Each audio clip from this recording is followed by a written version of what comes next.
राजस्थान की धरती सदियों से शौर्य, बलिदान और प्रेम की अद्भुत कहानियों को संजोए हुए है।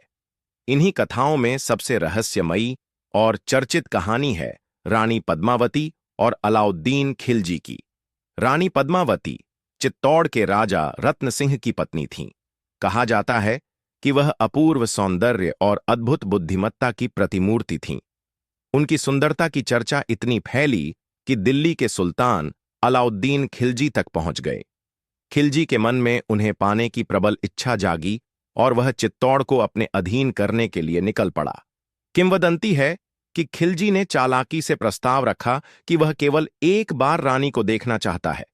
अपमान और अपवित्रता से बचने के लिए शर्त रखी गई कि वह रानी को केवल दर्पण में ही देख सकता है। जब खिलजी ने दर्पण में पद्मावती का प्रतिबिंब देखा तो वह और अधिक आसक्त हो गया। उसकी यह दीवानगी युद्ध का कारण बनी। चित्तौड़ का किला महीनों तक घिरा रहा।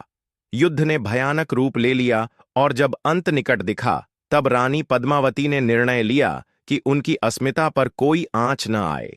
उन्होंने अपनी सखियों और चित्तौड़ की हजारों राजपूत नारियों के साथ जौहर किया, अग्निकुंड में कूदकर प्राण त्याग दिए। उसी दिन राजपूत योद्धाओं ने अंतिम साका किया और रणभूमि में वीर गति पाई। रहस्य यह है कि इतिहासकार अब तक रानी पद्मावती के वास्तविक अस्तित्व पर सहमत नहीं हो पाए। कुछ इतिहासकार मानते हैं कि यह केवल कवि मलिक मोहम्मद जायसी की कृति पद्मावत पर आधारित लोक कथा है, जबकि कुछ का विश्वास है कि चित्तौड़ के किले की हर दीवार इस बलिदान की साक्षी है। आज भी चित्तौड़गढ़ का किला अजीब किस्सों और घटनाओं से जुड़ा है।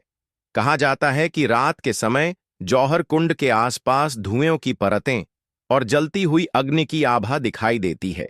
कई स्थानीय लोग दावा करते हैं कि उन्हें स्त्रियों की चीखें, करुण रुदन और युद्ध के नगाड़ों की आवाजें सुनाई देती हैं। किला शाम के बाद सुनसान कर दिया जाता है, मानो इतिहास की आत्माएं आज भी वहां विचरण करती हों।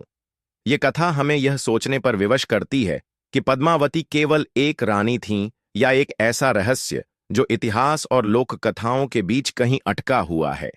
किंतु इतना निश्चित है कि चित्तौड़ की धरती आज भी उस बलिदान और साहस की गाथा को अपनी चुप्पी में संजोए हुए है। यह कहानी केवल इतिहास नहीं, बल्कि एक जीवंत रहस्य है जिसे सुनकर आज भी रूह कांप उठती है।